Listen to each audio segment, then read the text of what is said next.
of Queens. I won't say, I was about to say something, I'm going to say more about, I'll say it one time. Reach of Queens to the heights of corporate America, demonstrates its authenticity, we talked about this earlier, right? Creativity and strategic thinking, raised by Trinidadians, so these are Caribbean folks like myself, right? Trinidadian mother and Jamaican father, we gotta talk about Jamaica as well. The little bit in the house. Lamar's early life was deeply influenced by the cultural richness of his heritage and the lyrical brilliance of the 1990s hip hop.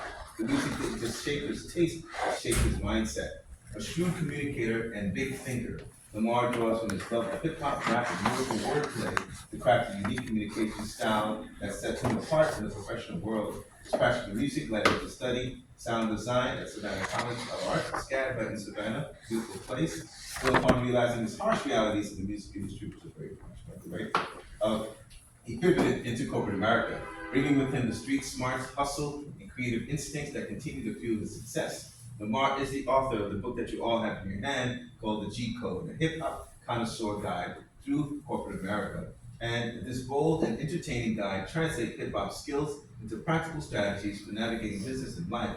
Inspired by icons like Jay Z and Nipsey Hussle, I'll even throw today Nas with his investments in billions and billions of other things, which I gotta get his comic book too. The cheat code explores how freestyle practice sharpens problem solving, improvisation. That's not even in there, but I threw that in there because that's very true. And how lyrical style enhances executive presence, and how staying true, which is what we talked about Alexandra earlier, to yourself, staying true to your world that you're building, last influence before there were influencers, right?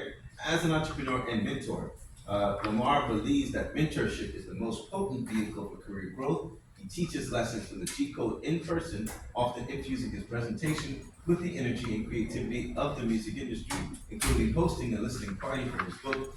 His message is clear: remain authentic, keep learning. Remember, a lifetime learner, right? As there's the phrase that I use: the lifetime learner is a lifetime earner, right? The lifetime learner is a lifetime earner. And so keep authentic, keep learning, and success will follow. So Lamar's story is a testament to the power of creative thinking and remaining grounded in your identity. Whether he's leading a strategy session, mentoring rising professionals, or speaking at events. Ladies and gentlemen, again, give a round of applause for Lamar Ingram, who continues to redefine what it means to thrive in business on your own terms. So, in addition to that bio, tell the folks who you are. What's not written in the bio? It's not glamorous. Yeah. I'm a high school dropout. I had a GED. Not because high school was difficult, because high school was boring, and it just wasn't challenging. It's funny because my mom was a school teacher and a guidance counselor and a school principal. So having a kid who went from being an honors student all the way up until ninth grade to being a dropout by 11th grade wasn't the highlight of her professional career.